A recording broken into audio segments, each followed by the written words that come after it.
الحمدللہ رب العالمین والصلاة والسلام علی خاتم النبیین اما بعد فاعوذ باللہ من الشیطان الرجیم بسم اللہ الرحمن الرحیم الصلاة والسلام علیک یا رسول اللہ وعلی آلک واصحابک یا حبیب اللہ الصلاة والسلام علیک یا نبی اللہ وعلی آلک واصحابک یا نور اللہ۔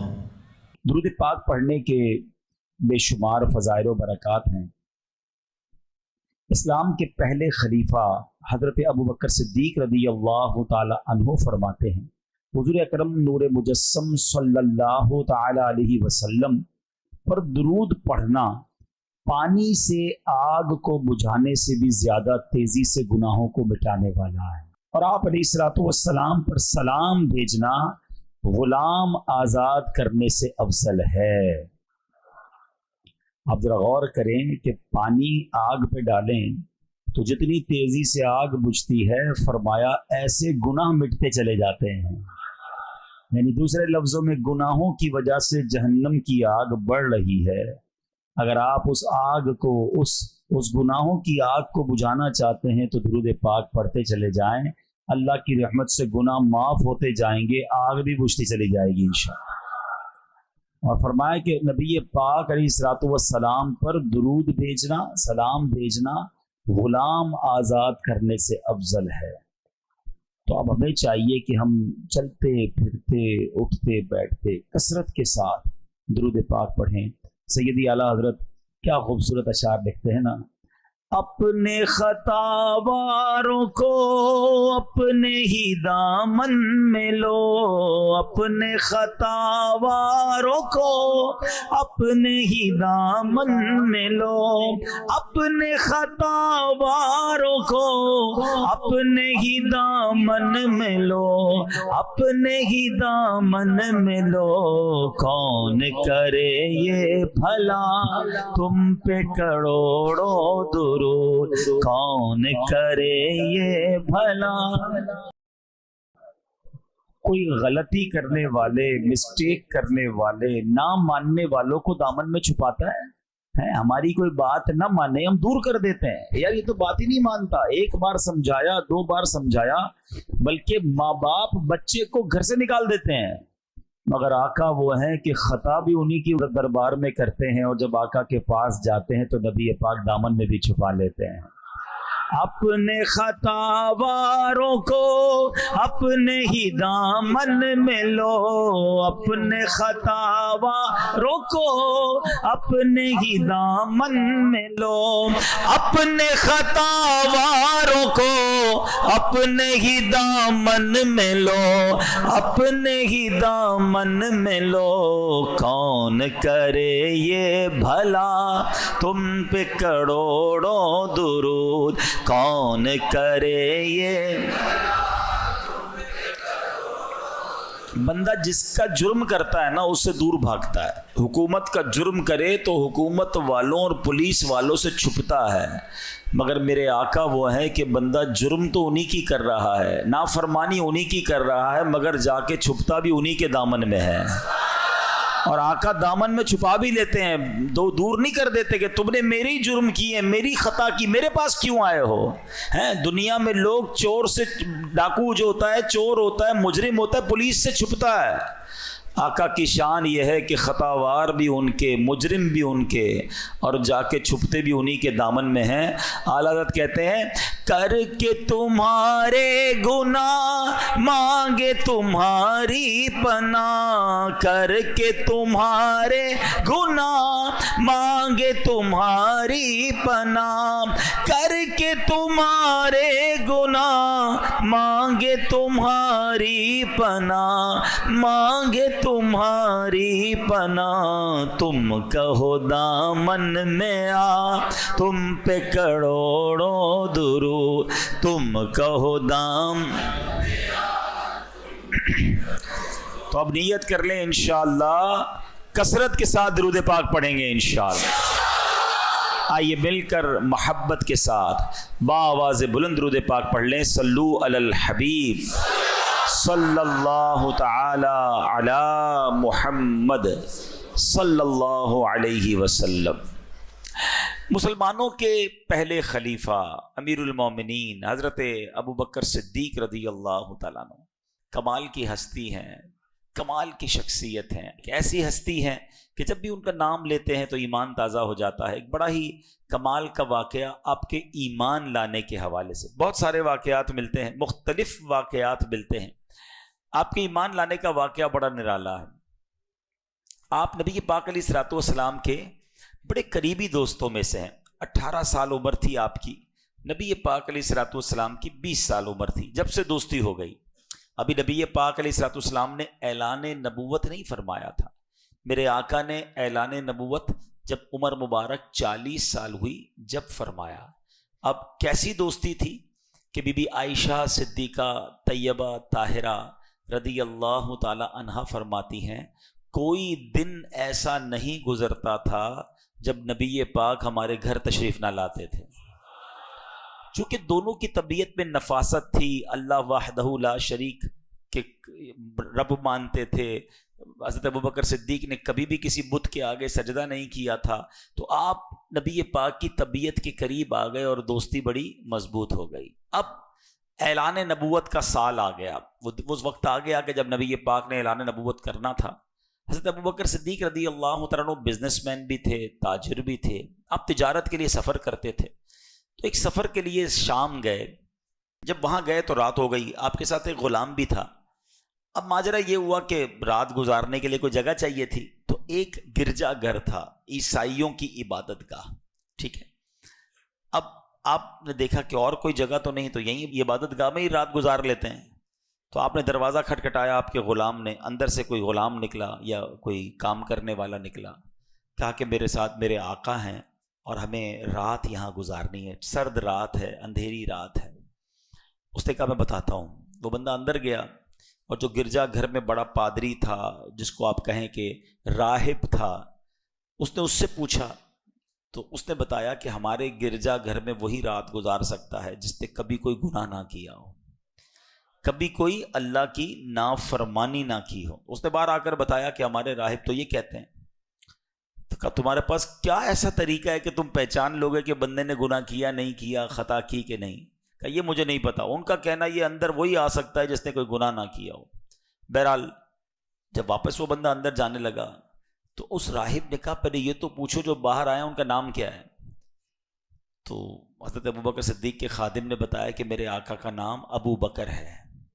اس نے جا کر اندر نام بتایا کہ واپس جاؤ پوچھو ان کے والد کا نام کیا ہے۔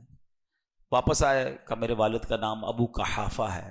اندر جا کر نام بتایا ابو قحافہ، بولا فوراً لے کر آؤ، عزت کے ساتھ لے کر آؤ۔ ہیں اب وہ عزت کے ساتھ اندر لے کر آیا۔ کہا مکہ پاک سے آئے؟ کہا مکہ پاک سے آئے۔ مکہ وہی بستی جو پہاڑوں کے درمیان ہے، درخت کھجور کے درخت ہیں؟ کہا وہی بستی ہیں۔ اب وہ راہب بہت عزت سے بات کرنے لگا۔ اس نے اپنی کتابیں نکالی، پرانی کتابیں، آسمانی کتابیں، کبھی وہ صفحات کو پلٹتا، حضرت ابوبکر صدیق کو دیکھتا، پھر صفحات کو پلٹتا، کبھی چہرے کو غور سے دیکھتا۔ حضرت ابوبکر صدیق حیران ہے یہ کیا کر رہا ہے، کبھی نام پوچھتا ہے، کبھی والد کا نام، کبھی شہر کا نام، کبھی کتاب دیکھتا ہے۔ پھر کہتا ہے حضور اپنا ہاتھ آگے لائیے۔ اس راہب نے آپ کے ہاتھ پر بوسہ دے دیا۔ آپ کہنے لگے تمہیں کیا ہو گیا ہے، تم کیوں ایسا کر رہے ہو، کبھی کیا کہتے ہو، کبھی کیا کہتے ہو، اگر رکنے دینا ہے تو رکنے دو، جانے دو ہم کو، اتنی ساری باتیں۔ تو راہب کہتا ہے کہ آپ کو نہیں پتا آپ کے ساتھ کیا ہونے والا ہے۔ کچھ دنوں میں اللہ کے آخری نبی اعلان نبوت فرمائیں گے اور آپ ان پر ایمان بھی لائیں گے، آپ ان کے خلیفہ بھی بنیں گے، اور جب وہ دنیا سے پردہ فرما جائیں گے آپ امیر المومنین بھی بنیں گے۔ جب آپ کو اللہ پاک اتنی عزتیں دے تو مجھے دعاؤں میں مت بھولنا۔ حضرت ابوبکر صدیق حیران ہو گئی کہ کیسی باتیں کر رہا ہے، کیونکہ آپ کے لیے ساری باتیں نئی تھی۔ بہرحال رات گزری، حضرت ابوبکر صدیق کے ذہن میں یہ باتیں تو گھوم رہی تھی۔ اس کے بعد کچھ ہی دنوں کے بعد آپ واپس مکہ پاک گئے تو ابو جہل سے ملاقات ہو گئی۔ ابو جہل یاد رہے سخت نبی پاک کا دشمن تو تھا۔ ابو جہل سے جب ملاقات ہوئی تو ابو جہل کہتا ہے اے ابو بکر تمہیں پتہ ہے تم جس کے بڑے پکے دوست ہو وہ بڑی عجیب عجیب باتیں کرنے لگ گیا ہے۔ کہا کیا باتیں کر رہے ہیں؟ وہ ان کے دوست تھے نبی پاک کے۔ کہا وہ کہتے ہیں میں اللہ کا آخری نبی ہوں، اللہ وحدہ لا شریک کی باتیں کرتے ہیں، بتوں کے خلاف بات کرتے ہیں۔ حضرت ابوبکر صدیق حیران ہو گئے، تلاش کرتے کرتے نبی پاک کے پاس پہنچے. جیسے ہی پیارے آقا کے پاس پہنچے نبی پاک مسکرا رہے تھے. کہا اے ابوبکر، اللہ کا آخری نبی تمہیں ایمان کی دعوت دیتا ہے، ایمان لانے میں تم سب سے پہل کر لو، سبقت لے جاؤ. حضرت ابوبکر کہتے ہیں حضور آپ پر مجھے یقین تو ہے، بہت سالوں سے آپ کو جانتا ہوں، آپ صادق ہیں، آپ امین ہیں، آپ سچی باتیں کرتے ہیں، مگر جب بھی کوئی نبی آتا ہے وہ کوئی نشانی لاتا ہے، آپ بھی مجھے کوئی نشانی دکھا دیں تو مجھے اطمینان ہو جائے گا. نبی پاک علیہ الصلوۃ والسلام فرماتے ابو بکر کیا راہب کی باتیں یاد نہیں ہیں؟ اور تمہیں کتنی نشانیاں چاہیے؟ کیا وہ رات تمہیں یاد نہیں جو تمہارے ساتھ گزری تھی؟ اللہ اکبر. صدیق اکبر کہتے ہیں جو نبی ہزاروں میل دور ہونے والی ہماری باتوں کو جانتا ہے، ہم نے کیا آپس میں باتیں کی وہ بھی جانتا ہے، اب اور کسی نشانی کی کیا ضرورت ہے؟ کلمہ پڑھا لا الہ الا اللہ محمد الرسول اللہ، اور صدیق اکبر اسلام میں داخل ہو گئے. سب سے پہلے ایمان لانے والے کون ہیں؟ مردوں میں سب سے پہلے ایمان لانے والے حضرت ابوبکر صدیق رضی اللہ تعالیٰ عنہ. عورتوں میں سب سے پہلے ایمان لانے والی کون ہیں؟ بی بی خدیجۃ الکبریٰ رضی اللہ تعالیٰ عنہ. بچوں میں سب سے پہلے ایمان لانے والے کون ہیں؟ مولا علی شیر خدا کرم اللہ تعالیٰ وجہ الکریم. اچھا یہ باتیں تو ہمیں پتہ ہونی چاہیے، مگر میں ایک بڑی گہری بات کہنا چاہتا ہوں. یہ تینوں کون تھے؟ اگر غور کریں نا، پہلے ایمان لانے والا سب سے قریبی دوست، پہلے ایمان لانے والی آپ کی زوجہ محترمہ، پہلے ایمان لانے والا بچہ کون؟ جو آپ کے گھر میں بڑا ہو رہا ہے. نبی پاک کے سب سے قریبی لوگ ہیں. اب پوائنٹ سمجھ رہے ہیں؟ آقا کے سب سے زیادہ قریب یہ تین ہستیاں ہیں، اور تینوں نے جیسے ہی سنا کہ نبی پاک اللہ کی طرف بلا رہے ہیں، ایک منٹ نہیں لگایا، کلمہ پڑھا، مسلمان ہو گئے. اس سے پتہ کیا چلا کہ پیارے آقا علیہ الصلوۃ والسلام کے جو جتنا قریب ہوتا گیا وہ اتنا دیوانہ ہوتا گیا، وہ اتنا محبت کرنے والا ہوتا گیا. اب مجھے اور آپ کو ایک بات سمجھنی ہے کہ جب کوئی ہمارے قریب ہوتا ہے، دور سے تو مجھے بڑے اچھے لگتے ہیں، ارے ماشاءاللہ بڑے نیک انسان ہیں، بڑا مسکراتے ہیں، بڑی پیاری باتیں، قریب آنے کے بعد اب ہمارے بارے میں ان کا خیال کیا بنتا ہے، یہ سوچنا ہے، یہ سمجھنا ہے. بعض اوقات ہم باہر جاتے تو باہر کے لوگ کہتے ہیں دعا کیجیے گا، حضرت ذرا دم کر دیں. کبھی گھر والوں نے کہا دعا کر دیں؟ گھر والوں نے کہا دم کر دیں؟ سوچئے نا، گھر میں ہماری ویلیو کیا ہے؟ باہر تو بن جاتی ہے ویلیو، کیونکہ باہر والے تھوڑی دیر کے لیے ملتے ہیں. مزہ یہ ہے کہ ہماری خلوتیں، ہم اکیلے میں بھی اتنے نیک ہوں جتنے باہر نظر آتے ہیں، بلکہ اس سے زیادہ نیک ہوں، لیکن حال برا ہے. بظاہر تو لوگوں کے سامنے ہم نیک پرہیزگار، مگر تنہائی میں حال کیا ہوتا ہے؟ تو اے میرے پیارے اسلامی بھائیوں، نبی پاک کا یہ وصف بتا رہا ہے کہ ہمارے بڑے ایسے ہوتے تھے، بزرگ ایسے ہوتے تھے، اور آج بھی ہیں. اللہ والے ایسے ہی ہوتے ہیں کہ ان سے جتنا قریب جاؤ بندہ اتنی محبت میں گرفتار ہو جاتا ہے، اتنی عقیدت میں اضافہ ہو جاتا ہے، ان کی اور عبادتیں پتہ چلتی ہیں. ہمارے قریب آتے ہیں بندے کو ہمارے کرتوت پتہ چلتے ہیں. تو یہ غور کرنے والی بات ہے. اللہ کرے کہ ہماری خلوتیں اور ہماری جلوتیں سب پاکیزہ ہو جائیں. اب ہم چلتے ہیں کہ ہم یہ سمجھیں کہ ظاہر، ہمارا جو ظاہر ہوتا ہے نا، اس پر ہم بڑی توجہ دیتے ہیں. روز منہ دھوئیں گے، دانت صاف کریں گے، کپڑے پہنیں گے، خوشبو لگائیں گے، کپڑے پہ داغ لگ جائے تو کسی محفل میں نہیں جائیں گے، دعوت میں نہیں جائیں گے، یار لوگ دیکھیں گے. ذرا غور طلب بات سمجھیے گا. ظاہر کو کون دیکھتا ہے؟ لوگ دیکھتے ہیں. جس کو لوگ دیکھتے ہیں میں اس کی صفائی کی بڑی کوشش کرتا ہوں. آپ کو پتہ ہے رب کی نگاہ رحمت کہاں ہوتی ہے؟ دل پر. دل کی صفائی کا کوئی خیال نہیں ہے. اللہ دل دیکھ رہا ہے. دل چاہے کتنا ہی گندا، کتنا ہی میلا، کتنا ہی بدبودار ہے، اس کی کوئی ٹینشن نہیں، ظاہر صاف کرنا ہے. آپ دیکھیں نبی پاک کی دعاؤں میں بھی ایک میسج ہوتا ہے. وہ میسج کیا ہے؟ ہم آئینہ دیکھنے کی دعا یاد ہے کسی کو؟ اللہم حسنت خلقی، اے اللہ تو نے میرا چہرہ اچھا بنا دیا، تیری مہربانی. فحسن خلوقی، اے اللہ اخلاق بھی اچھا کر دے. مزہ اس میں، چہرہ اچھا ہونا واقعی نعمت ہے، مگر اس سے بڑی نعمت یہ کہ بندے کا دل بھی اچھا ہو جائے. ہے بندہ اللہ کی بارگاہ میں بھی مقبول ہو جائے.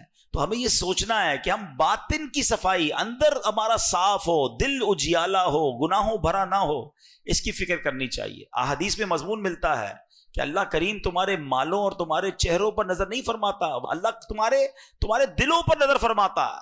قلوبکم، اللہ تمہارے دلوں پر نظر فرماتا ہے.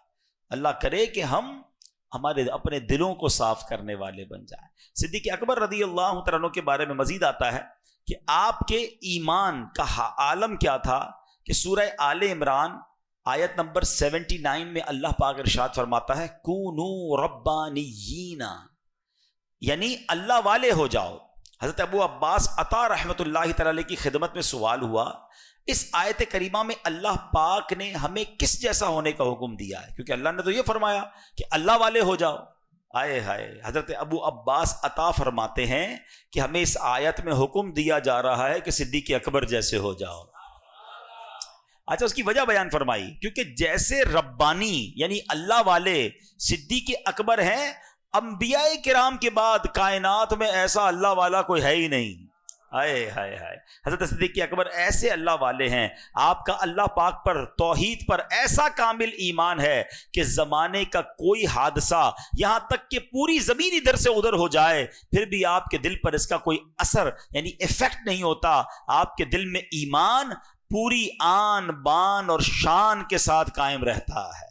اے میرے پیارے اسلامی بھائیوں، سرکار دو عالم صلی اللہ تعالی علیہ وسلم نے حضرت صدیق اکبر رضی اللہ تعالیٰ عنہ کے ایمان کے بارے میں کیا خوبصورت خود ارشاد فرمایا. دیکھیں، میں اور آپ تو تمنا کرتے ہیں نا کہ ہمارا ایمان مضبوط ہو جائے، مگر نبی پاک علیہ الصلوۃ والسلام کیا خوب ارشاد فرماتے ہیں. آقا فرماتے ہیں کہ اگر ابو بکر کا ایمان تمام اہل زمین کے ایمان کے ساتھ تولا جائے تو ابو بکر کا ایمان وزنی ہوگا. ہائے ہائے ہائے. اچھا، پھر نبی پاک علیہ الصلوۃ والسلام نے اس کو یہ ایسے ہی نہیں کہا. دیکھیے، ایک بات ہوتی ہے مشاہدے کی، ایک بات ہوتی ہے تجربے کی. ایک بندہ کہے شاید بہت میٹھا ہے کیونکہ اس نے کتابوں میں پڑھا ہے، یہ تو پڑھ کے بتا رہا ہے، اور ایک ہے جو چکھ کے بتا رہا ہے کہ میں نے کھایا ہے شاید بہت میٹھا ہے. جو تجربہ کر کے بتاتا ہے نا، اس کی بات میں بڑا کانفیڈنس ہوتا ہے. خیر، نبی پاک تو جو فرمایا حق ہے، مگر اس بات کو پیارے آقا نے تجربے سے بھی دیکھا ہے. نبی پاک کی ایک اور حدیث ہے، آقا علیہ الصلوۃ والسلام فرماتے ہیں میں نے دیکھا کہ میں جنت میں داخل ہوا تو ایک ترازو لایا گیا، میری پوری امت کو ایک پلڑے میں رکھا گیا اور مجھے دوسرے پلڑے میں رکھا گیا. تو آقا نے فرمایا میرا وزن میری پوری امت سے زیادہ تھا. پھر فرماتے ہیں ایک پلڑے میں میری پوری امت کو رکھا گیا، دوسرے میں صدیق اکبر کو بٹھایا گیا تو صدیق اکبر کا وزن پوری امت سے زیادہ تھا. ہائے ہائے ہائے، ایسے ہیں صدیق اکبر، ایسے پیار نہیں کرتے ان سے ہم. اللہ پاک سیدنا صدیق اکبر کے ایمان کا صدقہ ہمیں نصیب فرما. ایمان کیسا مضبوط تھا، نبی پاک کی زبان سے نکلا بس وہ حق ہے. واقعہ آپ نے سنا ہوگا نا کہ صدیق اکبر رضی اللہ تعالیٰ عنہ جو ہیں، یہ شب معراج 27ویں رجب نبی پاک معراج کر کے واپس تشریف لائے. جب آقا واپس تشریف لائے تو نبی پاک نے مکے والوں کو جمع کیا اور بتایا کہ میں رات کے تھوڑے حصے میں مسجد اقصیٰ بھی ہو کر آیا، آسمان کی سیر بھی کرایا. تو باقی جو ایمان والے تھے وہ تو بڑے خوش ہوئے. ابو جہل وہ بھی سننے لگا. اب اس کو موقع مل گیا کہ یہ تو ایسی بات ہے کسی کو سمجھ نہیں آئے گی. اب آپ کہیں کیوں سمجھ نہیں آئے گی؟ اب میں آپ کو سمجھاتا ہوں کہ اگر میں کہوں آپ کو میں عشاء کی نماز عبداللہ گوٹ کی اس مسجد میں پڑھوں اور فجر میں آ کے آپ کو بتاؤں کہ رات میں عشاء پڑھ کے جو نا امریکہ گیا تھا اور فجر میں واپس آ گیا ہوں، تو آپ یہی کہیں گے عبدالحبیب بھائی کی لگتا ہے طبیعت ٹھیک نہیں ہے، یا تو یہ خواب میں گئے تھے. ٹھیک ہے، دو میں سے ایک بات ہو سکتی ہے. اتنی دیر میں تو بندہ وہاں سے ہو کر آ نہیں سکتا، کیونکہ نبی پاک رات بھی ان کے ساتھ تھے اور بیت المقدس اور مکہ پاک کا راستہ 1 مہینے کا تھا. اب تو جہاز آ گئے نا، پہلے اونٹوں پر گھوڑوں پر سفر ہوتا تھا. 1 مہینہ جانے کا راستہ، 1 مہینہ واپسی کا راستہ. ابو جہل نے کہا اے محمد صلی اللہ علیہ وسلم، جو آپ ابھی کہہ رہے ہیں میں اور لوگ جمع کر دوں آپ کہہ دیں گے؟ نبی پاک نے فرمایا بالکل بتاؤں گا، بالکل کہہ دوں گا. ابو جہل نے کیا کیا؟ اور لوگوں کو جمع کیا. کہا دیکھو جس کو تم اللہ کا نبی مانتے ہو، جو اللہ کا نبی ہونے کا دعویٰ کرتا ہے، وہ کیا باتیں کر رہے ہیں. نبی پاک نے فرمایا کہ میں رات تھوڑے حصے میں بیت المقدس ہو کر آ گیا. لوگ ہنسنے لگے، معاذ اللہ مذاق اڑانے لگے. اب ابو جہل کو یاد آیا کہ یہ تو موقع ہے ابو بکر کو اپنے ایمان سے ہلانے کا ہے. سیدنا ابو بکر رضی اللہ عنہ جب سے ایمان لائے تھے نا، مسلمانوں کو تو بڑی تقویت مل گئی تھی، طاقت مل گئی تھی. یہ کفار بڑے پریشان تھے کیونکہ آپ بڑے تاجر تھے، بڑا نام تھا، آپ کا روب تھا. تو یہ پہنچ گئے. ابو جہل پیارے آقا علیہ الصلوۃ والسلام کے سب سے قریبی ساتھی حضرت ابو بکر صدیق کے گھر پہ چلا گیا ابو جہل، اور دروازہ کھٹکھٹایا. سیدنا ابو بکر صدیق باہر آئے. کہا اے ابو بکر، جس نبی سے محبت کرتے ہو تمہارے دوست پتہ ہے کیا کہتے ہیں؟ کہا کیا کہتے ہیں؟ کہا وہ کہتے ہیں کہ رات کے تھوڑے حصے میں بیت المقدس سے ہو کر آ گیا ہوں. تو حضرت ابو بکر صدیق فرماتے ہیں کیا واقعی میرے آقا ایسا کہتے ہیں؟ اچھا، جب ہو سکتا ہے یہ نبی صدیق اکبر نے سوال کیا ہو تو ابو جہل اور اس کے دوستوں نے سمجھاؤ کہ لگتا ہے کچھ کنفیوژن آ رہی ہے. کہا ہاں بالکل ایسا ہی کہتے ہیں. آئے ہائے، صدیق اکبر نے کچھ اور نہ کہا اگر میرے آقا کہتے ہیں تو سچ کہتے ہیں، میرے آقا کہتے ہیں تو سچ کہتے ہیں. کہ یہ تم کیسے مان سکتے ہو؟ کیا شاندار جواب دیا صدیق اکبر نے.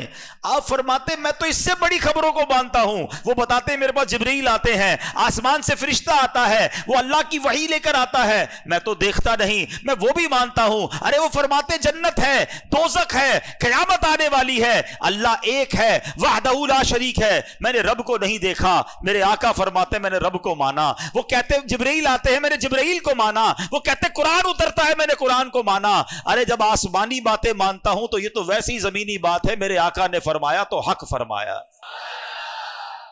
اچھا، صدیق اکبر رضی اللہ تعالیٰ نے جو کیا نا، وہ پنجابی لوگ بڑی اچھی بات کہتے ہیں. وہ کہتے ہیں اسی منن والے سوچن والے نہیں ہیں. ہاں، لبیک کہا نا انہوں نے، آقا نے فرمایا کہ حضور آپ نے کہا تو حق کہا. نبی پاک سے پوچھنے بھی نہیں گئے. اب یہ اتنا شاندار میسج ہے تمام لوگوں کے لیے جو آج شریعت کے معاملات میں کوسچن کرتے ہیں، سوالات کرتے ہیں. ایسا کیوں حضرت؟ یہ کیوں ہوا؟ یہ حکم کیوں نازل ہوا؟ اس کے پیچھے کوئی لاجک بتائیے، اس کے پیچھے حکمت کیا ہے؟ بھائی ہم بندے ہیں، ہمارا کام سوال کرنا نہیں ہے، بندے کا کام ماننا ہوتا ہے. ہم نے اللہ کو نہیں دیکھا تو رب کو مان لیا ہے. جبرائیل قرآن لے کر آئے، ہم تو قرآن کو مانتے، اللہ کی کتاب ہے. اب جب حدیث پہنچی نبی پاک نے فرمایا تو خامہ خائی کے سوال کیسے؟ تو ہمارا کام دینی احکام میں سوال کرنا نہیں ہے، ہمارا کام ان احکام کو ماننا ہے. اچھا، اب دو بات چلی پڑی ہے، چلیں ایمان والوں کے ایمان میں اور اضافہ کر دوں، عاشقان رسول کے دلوں میں اور خوشی داخل کر دوں، اور کچھ لوگ جو خامہ خائی کی کنفیوژن پھیلاتے ہیں اس کا بھی علاج کر دیتے ہیں. پہلی بات، 27 رجب گزری، صبح آ گئی، نبی پاک نے جب معراج کا واقعہ سنایا تو ایمان والوں کو کیا ہوا؟ کیا ہوا؟ خوشی ہوئی نا؟ کیا ہوا بتاؤ نا بھائی. اور بے ایمانوں کا کیا ہوا؟ تکلیف ہوئی، پریشانی ہوئی. یہ آج تک ہو رہی ہے، سمجھ گئے؟ ہاں، آج بھی شب معراج آتی ہے تو کچھ عاشقان رسول جھوم جھوم کر کہتے ہیں شاہ دولہ بنا آج کی رات. ایمان والوں کو آج بھی خوشی ہو رہی ہے، جن کے دلوں میں پرابلم ہے ان کو آج بھی پرابلم ہو رہی ہے. تو پہلے یہ سمجھ لو. دوسرا، اب لاجیکلی جواب سمجھ لو. کچھ لوگ کیا کہتے ہیں، خامہ خائی معراج کی اتنی عظیم سعادت، اتنے بڑے معجزے کو معاذ اللہ کم دکھانے کے لیے کہتے ہیں کہ یہ معراج جو ہوئی تھی نا، یہ خواب میں ہوئی تھی. معاذ اللہ. وہ کیا کہتے ہیں، نبی پاک خواب میں تشریف لے گئے تھے. اب میں آپ کو بڑی آسانی سے لاجیکلی سمجھا دیتا ہوں، غور سے سنو گے تو آئندہ کبھی وسوسہ کوئی ڈال نہیں سکے گا. ٹھیک ہے؟ کبھی آپ صبح اٹھیں، اتنے سارے لوگ بیٹھے، ہمارے گھر میں بھی چھوٹے چھوٹے بچے ہوتے ہیں. کوئی بچہ صبح اٹھ کر کہے کہ ابو جان رات میں خواب میں جو ہے نا لاہور بھی گیا، اسلام آباد بھی گیا، اس کے بعد مکے بھی گیا، مدینے بھی گیا. صبح اٹھا تو بستر پر تھا. تو آپ کیا کہیں گے؟ چلو بیٹا مبارک ہو، ماشاءاللہ مکہ مدینہ دیکھا، لیکن خواب میں سارے ہی گھومتے رہتے ہیں. خواب میں کوئی بھی کہیں چلا جائے، کوئی پابندی تو نہیں ہے نا، اور کوئی بڑا کمال بھی نہیں ہے. ایک بڑا لاجیکلی سوال، حکمت والا سوال آپ سے کر رہا ہوں. اگر نبی پاک نے 28 رجب کی صبح یہ کہا تھا کہ میں رات کے اندر خواب میں بیت المقدس دیکھ کر آیا ہوں تو جھگڑا بنتا؟ بتاؤ نا.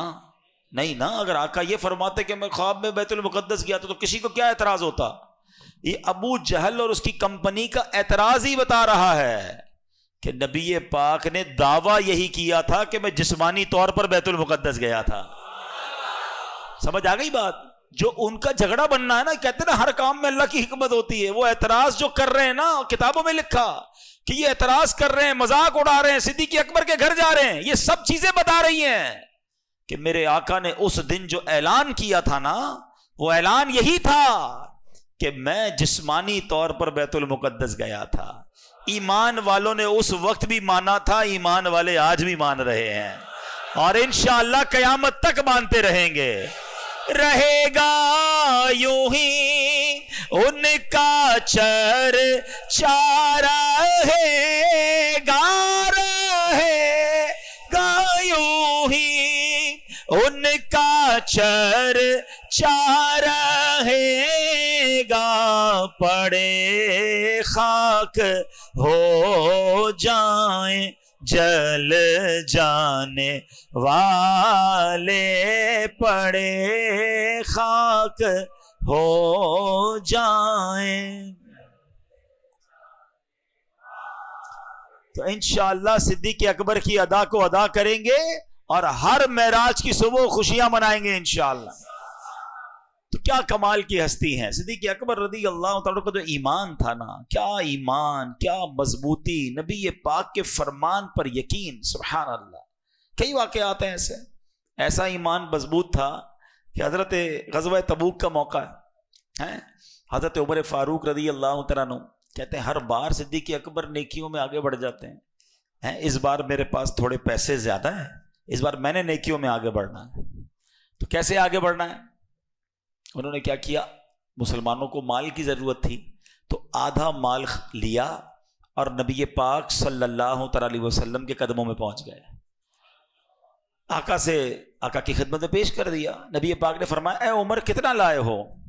کہتے ہیں حضور والا جتنا گھر میں تھا آدھا لے آیا ہوں۔ پیارے آقا علیہ الصلوۃ والسلام نے فرمایا اے عمر گھر والوں کے لیے کیا چھوڑا ہے؟ کہ حضور گھر والوں کے لیے میں آدھا چھوڑ کر آیا ہوں۔ اب ذرا سوچئے جن لوگوں کو 2.5% زکوٰۃ دینا مشکل لگتا ہے وہ 50% لے کے چلے گئے۔ اچھا آپ کہتے ہیں کہ مجھے انتظار تھا کہ میں ابو بکر کیا لاتے ہیں، کیونکہ مقابلہ تھا، کمپٹیشن تھا۔ اچھا اب جیسے ہی ابو بکر رضی اللہ تعالیٰ عنہ آئے تو نبی پاک نے پوچھا اے ابو بکر کیا لائے ہو؟ کہتے ہیں حضور گھر میں جو کچھ تھا سب لے آیا ہوں۔ فرمایا صدیق اکبر گھر والوں کے لیے کیا چھوڑا ہے؟ کہ حضور گھر والوں کے لیے اللہ اور اس کا رسول کافی ہے۔ ایمان تھا تو کیسا تھا؟ حضرت عمر کہتے ہیں اس دن آج میں نے جان لیا کہ نیکیوں میں ابو بکر سے آگے نہیں بڑھ سکتا ہوں۔ اچھا پھر دیکھو یہ صدقہ قبول کیسا ہوا ہے کہ نبی پاک کی بارگاہ میں جب سیدنا ابو بکر صدیق سارا مال پیش کر چکے نا تو آپ نے اتنا صدقہ کیا تھا، سب کچھ دیا تھا نا، تو کرتے پر جو بٹن لگے تھے نا وہ بٹن بھی رائے خدا میں صدقہ کر دیے، کانٹے لگا لیے۔ تھوڑی دیر ہوئی تو جبریل امین آئے۔ جب جبریل امین آئے نا تو ان کے جسم پر جو لباس تھا اس میں بھی کانٹے لگے ہوئے تھے۔ اللہ کے نبی علیہ الصلوۃ والسلام نے فرمایا اے جبریل آج یہ کیسا لباس پہنا ہے؟ جبریل امین کہتے ہیں حضور صرف میں نے نہیں، آسمانوں پر جتنے فرشتے ہیں اللہ کو ابو بکر کی ادا ایسی پسند آئی ہے کہ آج سارے فرشتوں نے ایسا لباس پہنا ہے۔ اب ذرا غور کیجئے، اب جب جبریل امین نے یہ بتایا نا پھر کہا حضور ابو بکر سے کہیے کہ رب آپ کو سلام ارشاد فرما رہا ہے، اور ابو بکر سے پوچھئے کہ کیا اس حال میں تم رب سے راضی ہو؟ کچھ بھی نہیں تھا نا، سب دے دیا تھا نا۔ جب نبی پاک نے فرمایا ابو بکر جبرائیل فرما رہے ہیں کہ اللہ تمہیں سلام ارشاد فرماتا ہے، اور بتاؤ کہ کیا تم اس حال میں رب سے راضی ہو؟ صدیق اکبر زاروں کتار رونے لگے اور روتے روتے کہنے لگے میں اپنے رب سے راضی ہوں، میں اپنے رب سے کیسے ناراض ہو سکتا ہوں۔ اب یہاں 2-3 باتیں بڑی کمال کی سیکھنے والی ہیں۔ پہلی بات تو یہ ہے صدیق اکبر نے پورا گھر لٹا کر سب راہ خدا میں دے دیا۔ کیا کسی حدیث کسی روایت میں آپ نے یہ پڑھا کہ معاذ اللہ صدیق اکبر اس کے بعد مانگنے لگ گئے؟ نہیں، اللہ نے پھر ان کے مال میں برکت دے دی، کیونکہ حدیث پاک پر ایسا یقین تھا ان کا۔ اللہ کے نبی فرماتے میں خدا کی قسم کھا کر کہتا ہوں راہ خدا میں خرچ کرنے سے مال کم نہیں ہوتا، صدقہ دینے سے مال کم نہیں ہوتا، تو جو بھی صدقہ کرتا ہے اللہ اس کے مال میں برکت ڈال دیتا ہے۔ دوسری بات، صدیق اکبر سے رب نے پوچھا اے ابو بکر راضی ہو؟ آپ کہتے ہیں اللہ سے میں کیسے ناراض ہو سکتا ہوں، بالکل راضی ہوں، کچھ نہیں ہے اور راضی ہیں۔ ہمارے پاس بہت کچھ ہے، ہم پھر بھی راضی نہیں ہیں، فرق ہے نا؟ جس سے ملو بھائی کیا حال ہے، بس یار بہت پریشان ہوں، بہت تکلیف ہے، کاروبار نہیں ہے، روزگار نہیں ہے، ٹینشن بڑی ہے، طبیعت ٹھیک نہیں ہے۔ ارے کبھی تو شکر کرو، کبھی تو یہ کہو کہ میرے رب نے مجھے کروڑوں سے اچھا بنایا ہے، کبھی تو یہ کہو کہ میں اپنے رب کا جتنا شکر ادا کروں کم ہے۔ کبھی آپ کو معلوم ہے کہ آپ کے پاس کیا کیا ہے، اس پر کب شکر کرو گے؟ جو نہیں ہے اسی کو یاد کرتے ہو۔ آپ کروڑوں سے اچھی لائف گزار رہے ہیں، جی ہاں، ہو سکتا ہے کوئی میرا بھائی کہے یار یہ مولانا صاحب کیسی باتیں کر رہے ہیں، میں تو نوکری کرتا ہوں، کرائے کے گھر میں رہتا ہوں، قرضے میں ڈوبا ہوا ہوں، کیسے میں اچھی لائف گزار رہا ہوں۔ میں بتاتا ہوں آپ کو، جتنے بھی بھائی ادھر ہیں نا سارے اپنے پیروں پہ چل کے اندر آئے ہیں۔ کئی لوگ ہیں جن کے پاس پیر ہی نہیں ہیں۔ آپ سب نے دوپہر کو کچھ نہ کچھ کھایا ہوگا، آج کروڑوں لوگ ایسے بھی ہیں دنیا میں جنہوں نے آج صبح سے کچھ نہیں کھایا ہوگا۔ میں اور آپ سب واپس جائیں گے نا، ہمارے پاس گھر ہوگا، بستر تیار ہوگا، کوئی کمبل بھی ہوگا، کوئی تکیہ بھی انتظار کر رہا ہوگا، مگر ایسے بھی لوگ ہیں جو آج سردی کی رات بغیر کمبل اور بغیر تکیے کے کھلے آسمان تلے سوئیں گے۔ ہم سب اپنے تمام کاموں سے فارغ ہو کر واش روم کے ذریعے اپنا استنجا وغیرہ خود کر لیتے ہیں۔ کبھی دیکھا ہے آپ نے ان لوگوں کو جن کو پیشاب کرنے کے لیے بھی نالی لگائی جاتی ہے؟ ان کی تکلیف کا پتہ ہے؟ ڈائلیسس کے مریض سے ملو تو وہ تھوڑا سا پانی بھی پیتے ہوئے ڈر رہا ہوتا ہے کہ پانی پیوں گا تو اس کا حال کیا ہوگا۔ جتنا پانی چاہیے ہم پی لیتے ہیں۔ اللہ کی کس کس نعمت کو گنواؤں میں؟ ذرا سارے میرے بھائی آنکھیں بند کریں، سب آنکھیں بند کریں۔ کچھ نظر آ رہا ہے آپ کو؟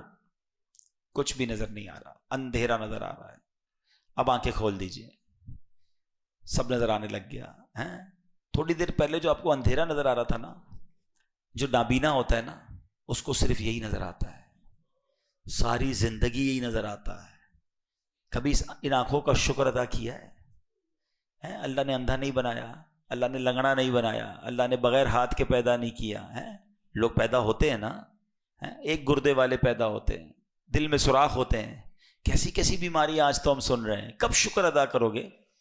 اتنی رب کی نعمتیں۔ میں ایک واقعہ کئی بار پہلے بھی بیان کیا، میں ایک بہت بڑے بزنس مین ہیں، ان کے والد صاحب سے ملنے گیا، اللہ ان کے والد صاحب کی مغفرت فرمائے، اب تو انتقال ہو گیا، لیکن جب وہ بیمار تھے نا تو میں ان کے گھر پہ گیا ان سے ملنے۔ اب یقین کریں میں نے زندگی میں پہلی بار وہ بیماری سنی تھی، پہلی بار پتہ چلا کہ یار ہم پر اللہ کے اور کتنے احسان ہیں۔ ان کو پتہ ہے پرابلم کیا ہوا تھا؟ ان کے سر پر ایک فالج کا اٹیک ہوا تھا، جس کی وجہ سے یہ اللہ پاک نے ہمارا پورا جو سر ہے نا، دماغ، اس کے ہر حصے میں کوئی کام رکھا ہے۔ یہ میں جو ہاتھ ہلا رہا ہوں نا، مثال دے رہا ہوں، دماغ کا کوئی حصہ ہے جو اس ہاتھ کو کنٹرول کر رہا ہے، کوئی حصہ ہے جو میری زبان کو کنٹرول کر رہا ہے، کوئی ایک حصہ ہے جو میرے اس ہاتھ کو کنٹرول کر رہا ہے، پورے باڈی کو کنٹرول یہاں سے ہو رہا ہے۔ تو ان کے دماغ میں کوئی ایک ایسا حصہ ڈیمیج ہو گیا کہ اب دیکھیں ذرا غور سے سمجھیے گا میری بات۔ میں اور آپ جب بھی کوئی پانی پیتے ہیں، نوالا رکھتے تو ہم کیا کرتے ہیں؟ منہ میں رکھتے ہیں نا، اندر کیسے جاتا ہے؟ یہ کرتے ہیں پھر اندر جاتا ہے نا، تھوڑا سا پش دیتے ہیں، اندر جاتا ہے، حلق سے نیچے اترتا ہے۔ ان کو یہ بیماری ہو گئی تھی کہ پانی یا کھانا زبان پہ رکھ دیں، وہ گلے سے نیچے اترنے والا جو آرڈر ہے نا دماغ کا جو حصہ دیتا ہے وہ سن ہو گیا تھا۔ میں شاید سمجھا نہیں پا رہا، آپ حیران ہو جاؤ گے، میری پہلی بار پتا چلا۔ یہ میں پانی ہے نا، بسم اللہ الرحمن الرحیم، پانی اندر کیسے گیا؟ منہ تک تو میں لے گیا، اندر جانے کے لیے میرے حلق سے میں نے ایک تھوڑا سا منہ سے پش دیا، وہ اندر گیا۔ ایسا ہی ہے نا، ایسے ہی کھاتے ہو نا۔ یہ جو حلق سے نیچے اترنا ہے نا، یہ ایسے نہیں ہوتا، یہ دماغ کا ایک حصہ ہے جو حلق کو آرڈر دیتا ہے کہ اب تمہارے منہ میں کھانا آ چکا ہے، اب اس کو اندر لے جاؤ۔ ان کی زبان پر کھانا پڑا رہتا تھا، پانی پڑا رہتا تھا، دماغ آرڈر نہیں دیتا تھا کہ اندر جائے۔ اللہ نے اربوں، کروڑ پتی پارٹی نہیں تھی، اربوں پتی پارٹی، کہتے سارے ڈاکٹروں کو دکھا دیا۔ میں نے کہا حل کیا ہے اس کا؟ بولا کوئی حل نہیں ہے، کچھ عرصے کے بعد اگر رب نے چاہا تو یا تو یہ حصہ ٹھیک ہو جائے گا یا دماغ کے دوسرے حصے کو اللہ کریم یہ طاقت دے گا کہ وہ حلق سے نیچے اتارنا شروع کرے گا. اچھا میں تو دعا کر کے باہر آ گیا, میں نے کہا یا اللہ تو نے ہمیں کتنی نعمتوں سے نوازا ہے, ہمیں تو پتہ ہی نہیں کہ ہمارے دماغ میں کیا کیا سسٹم فٹ ہے, اور ہم جیسے چاہتے کھاتے پیتے اندر بھی چلا جاتا ہے, فارغ بھی ہو جاتے ہیں. اس پر کب شکر ادا کرو گے؟ سوچو میرے پیارے اسلامی بھائیوں, نا شکری نہیں, شکر گزار بنو. اللہ نے بہت دیا ہے, کروڑوں سے اچھا بنایا ہے. صدیق اکبر کے پاس کچھ نہیں تھا. جبریل امین نے پوچھا کیا رب سے راضی ہو؟ کہتے ہیں ہاں میں اپنے رب سے راضی ہوں. آپ بھی تو بولو میں اپنے رب سے راضی ہوں. اے اللہ تیرا بہت احسان, مالک تو نے کروڑوں سے اچھا بنایا. اچھا مزے کی بات بتاؤں, تو شکر ادا کرتا ہے نا اس کا ویسی نعمتیں بڑھتی جاتی ہیں, کیونکہ اللہ نے قرآن میں فرمایا لَإِن شَكَرْتُمْ لَأَزِيدَنَّكُمْ, تم میرا شکر ادا کرو میں تمہیں اور عطا کروں گا. تو کریں شکر, وہ اور عطا کرتا رہے گا. نا شکری کرو گے اور برباد ہوتے رہو گے. ہمارے ہاتھ میں ہے, ہم نے دیکھا ہے شکر گزار کا بڑھتا ہی رہتا ہے. یا اللہ تیرا شکر, یا اللہ تیری مہربانی, مولا سب سے اچھا رکھا تو نے, وہ بڑھتا ہی رہتا ہے. جو نا شکری کرتا ہے اس کا ویسے ہی ضائع ہوتا رہتا ہے. تو انشاءاللہ آج کے بعد صدیق اکبر کے فیضان سے شکر گزار بندے بنیں گے انشاءاللہ. اسی واقعے سے تیسرا مدنی پھول, بڑا اہم مدنی پھول. حضرت عمر نے کیا کہا تھا؟ پیسے اچھے تھے ان دنوں, ہاتھ میں پیسہ تھا, میں نیکیوں میں آگے بڑھ جاؤں. ہمارے پاس پیسے آ جائیں تو ارے بھائی بڑے ٹائم سے سوچا ہوا تھا پیسے آئیں تو یہ والا کام کرنا ہے, یہ والا ارمان پورا کرنا ہے, معاذ اللہ یہ والا گناہ کرنا ہے. یعنی لوگ انتظار میں بیٹھے ہوتے ہیں کہ یار پیسے آئیں تو میں یہ والی غلط کام کروں. وہ پیسے آتے تھے تو نیکیوں میں آگے بڑھتے تھے. رب ہمیں مال دے دے, رب ہمیں پیسے دے دے. آپ دیکھ لیں نارملی بدقسمتی سے بندہ غریب تھا تو مسجد میں آتا تھا, بندہ غریب تھا تو قافلوں میں جاتا تھا, بندہ غریب تھا تو نیکی کے کام میں نظر آتا تھا. ذرا سا پیسہ آیا مسجد سے دور, نمازوں سے دور, نیکی سے دور. یہ کیا ہو گیا؟ کیا ہونا چاہیے تھا؟ ہونا یہی چاہیے کہ وہ رب عطائیں بڑھائے تو ہم سجدے بڑھائیں, ہم صدقے بڑھائیں. یا اللہ تیری مہربانی, مجھ جیسے ناکاروں کو اتنی نعمتیں, مگر ہوتا یہ ہے وہ عطائیں بڑھاتا ہے, ہم خطائیں بڑھاتے ہیں. یہ نہیں ہونا چاہیے, یہ بے وقوفی ہے.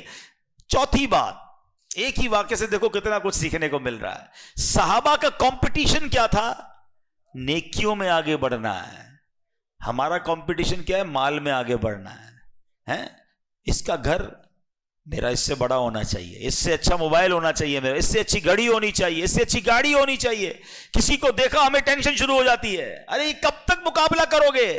لوگوں کا بڑا گھر دیکھتے ہو اپنا چھوٹا گھر برا لگنے لگ جاتا ہے. نہ کرو ایسا. اگر زندگی سکھ والی گزارنی ہے نا تو ایک فارمولہ یاد کر لو آج. زندگی اگر سکون والی گزارنی ہے کہ نعمتوں میں اپنے سے پیچھے والے کو دیکھیں اور نیکیوں میں اپنے سے آگے والے کو دیکھیں. یار کسی لینڈ کروزر والے کو دیکھ کر یہ خیال آتا ہے میری گاڑی کب آئے گی, کسی تہجد گزار کو دیکھ کر خیال کیوں نہیں آتا میں تہجد گزار کب بنوں گا, کسی مفتی کو دیکھ کر, عالم کو دیکھ کر یہ خیال کیوں نہیں آتا کہ یار یہ عالم دین بن گئے, ان کی تو فضیلت پہ حدیث ہے, میں کیوں نہیں بنا. کسی جنت کی طرف جانے والے کو دیکھ کر کیوں دل میں خیال نہیں آتا, دنیا والے کو دیکھ کر, مال والے کو دیکھ کر خیال آتا ہے. سمجھو ہم غلط راستے پر جا رہے ہیں, ہمیں تھوڑے دنوں میں دنیا سے چلے جانا ہے. اب کتنا جیئیں گے بھائی, کبھی بھی چلے جائیں گے. تو جب جہاں جانا ہے نا وہاں کام پیسے نہیں آنے, وہاں نیکیاں کام آنی ہیں, وہاں اعمال کام آنے ہیں. تو نیک عمل کرنے والے کو دیکھ کر کمپٹیشن کرو نا, کون منع کرتا ہے؟ کیسا کمپٹیشن تھا صحابہ کرام میں. ایک بار نبی پاک علیہ الصلوۃ والسلام جلوہ فرما تھے تو آقا علیہ الصلوۃ والسلام نے کیا خوبصورت ارشاد فرمایا کہ کون ہے, حدیث کا مضمون ہے کہ کون ہے جس نے آج روزہ رکھا ہے. صدیق اکبر رضی اللہ تعالیٰ عنہ ہاتھ اٹھاتے ہیں, حضور میں نے روزہ رکھا ہے. نبی پاک نے فرمایا آج کون ہے کہ جس نے مریض کی عیادت کی ہے؟ کہتے حضور آج میں نے مریض کی عیادت کی ہے. نبی پاک نے ارشاد فرمایا کون ہے کہ جس نے راہ خدا میں صدقہ دیا ہے؟ سارے صحابہ خاموش ہیں. صدیق اکبر کہتے ہیں حضور آج میں نے صدقہ بھی دیا ہے. اللہ کے حبیب علیہ الصلوۃ والسلام فرماتے ہیں اس ذات پاک کی قسم جس کے قبضہ قدرت میں میری جان ہے, ایک دن میں ان اعمال کو بہت کامل ایمان والے مومن نے ہی جمع کیا اور وہ ان اعمال کے ذریعے ہی جنت میں داخل ہوا. آئے ہائے, اللہ کرے کہ ہم بھی نیکیوں کا اس طرح اہتمام کیا کریں. صدیق اکبر کی شان کیا کیا بیان کریں، اتنے واقعات ہیں. آپ کے بارے میں آتا ہے ایک بار نبی پاک علیہ الصلوۃ والسلام نے کیا خوبصورت ارشاد فرمایا. آپ فرماتے ہیں کہ میں نے خواب دیکھا اور مجھ پر کئی لوگ پیش کیے گئے.